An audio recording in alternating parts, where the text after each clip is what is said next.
everyone, and welcome back to another video. So, the San Andreas Fault is one of the most famous tectonic structures in the United States, partly due to the fact that Dwayne "The Rock" Johnson starred in a movie about the supposed destruction that would occur if the fault ever caused an earthquake. People in California talk all the time about what would happen if the big one ever took place, and the answer is pretty scary.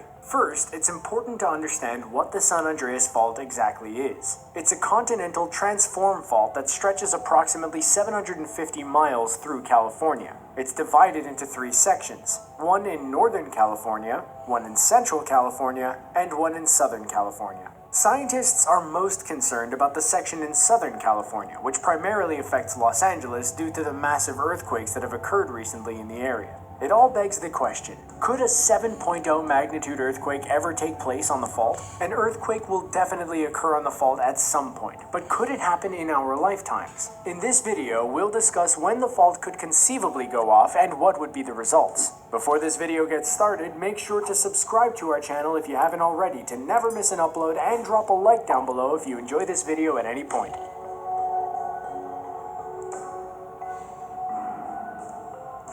Thomas Jordan, the director of the Southern California Earthquake Center, recently made a statement about the San Andreas Fault.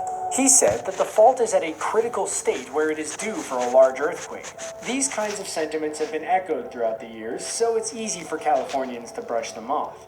However, it is worth listening to. The last time the San Andreas Fault had a major release of pressure was in 1857. In essence, it may be long overdue. The state of California has seen a bit of this power over the last century or so. In 1906, a 7.0 magnitude earthquake occurred in the northern section, resulting in catastrophic damage around San Francisco. Another massive earthquake, which measured a 6.9 on the Richter scale, occurred in this area as recently as 1989. Ultimately, it's hard for researchers to predict when exactly the big one will happen, but they do understand that it is coming. In the 2015 film San Andreas, a 9.0 magnitude earthquake strikes California. It results in buildings crumbling and infrastructure collapsing.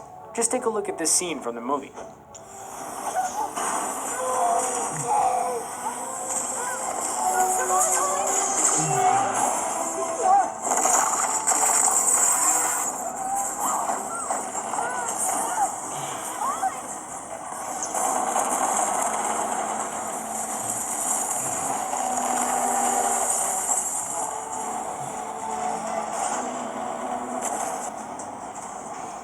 And honestly, all that probably would happen if a 9.0 earthquake hit the Golden State. Fortunately, Californians do not have to worry about damage that severe. A 9.0 magnitude earthquake is unlikely when the San Andreas Fault ruptures. Chances are something between a 7.0 and 8.0 earthquake will take place. To put that in perspective, each magnitude level is 33 times larger than the last. That means an 8.0 magnitude earthquake is 33 times more powerful than a 7.0 magnitude earthquake, and a 9.0 magnitude earthquake is 1,089 times more powerful than a 7.0 magnitude earthquake. So the destruction you see in the movie is probably 1,000 times more powerful than what the state would actually get. However, it is important to remember a 7.0 earthquake would still devastate the region. When the San Andreas Fault ruptures, you could bet there would be plenty of casualties. The buildings that would fare the worst would be those made out of adobe, cinder blocks, and bricks. California widely banned these materials in construction in 1933 in the event of earthquakes. However, many buildings constructed prior to that time are still standing, and chances are they would come crashing down in a large enough earthquake. Power lines would collapse all along Southern California. Around 140 different transmission lines cross the path of the fault. That is a lot of electricity, so it's likely millions of people would be out of power for the time being. Not to mention that in the event of the electrical tower's collapse, it would cause wildfires throughout the state. People can go without power for a while, but there is another major concern to watch out for: damaged oil and gas pipelines. The shaking can cause high-pressure gas lines to rupture. As soon as they break, they'll leak gas into the atmosphere. This has the potential to ignite and create explosions all throughout California. The southern area of the fault has 39 pipelines. All homeowners should know where the automatic shutoff valve is so that they can turn it off immediately as soon as an earthquake hits. Next on the list are water pipes. The Los Angeles Aqueduct and Colorado Aqueduct both cross the San Andreas Fault, and both structures could rupture in the event of a large earthquake. Cities would have to rely on local water supplies and hope the aqueducts get back up and running quickly. The state should also be reliant on imported water, which means it would not be long before their grocery stores ran out of supply. It's recommended for all households to have at least a 2-week supply of water in the off chance that a disaster like this is to ever occur. All of this would happen in the short term. But what about the long-term effects?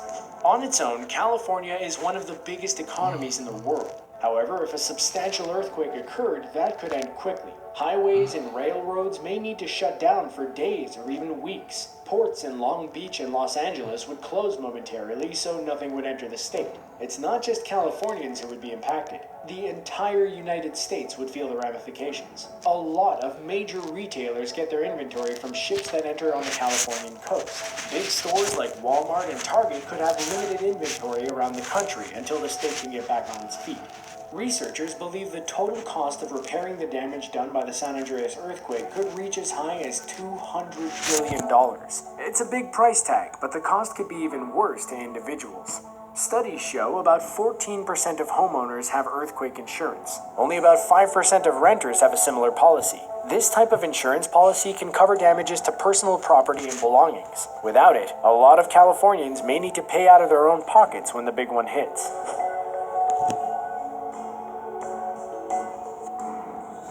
Major seismic activity occurs on the San Andreas Fault once every few hundred years. The lower section of the fault line hasn't seen a large event for roughly 300 years, so that is why researchers believe Southern California could be due any time now. However, the chances of it happening are fairly low. When it does happen, you don't have to worry about the events of the San Andreas film happening. It would probably be much less severe. No part of the fault goes into the Pacific Ocean. This is good because it means that there would not be a substantial displacement of water following a quake. Californians would not have to concern themselves with tsunamis in addition to earthquakes. However, it is still important for homeowners to be prepared. There are various ways you can earthquake-proof your home so objects do not fall to the floor. It's also a good idea to invest in earthquake insurance. It may seem like a superfluous expense when an earthquake seems unlikely to happen anytime soon, but you want to be ready for the big one just in case. We want to hear from you if you live in California. What have you done to prepare for earthquakes? When do you think the San Andreas Fault will break? Let us know in the comments down below. Also, if you have any crazy disaster scenarios you would love to see us cover in the future, then let us know about that as well. With that said, thanks for watching and tune in next time.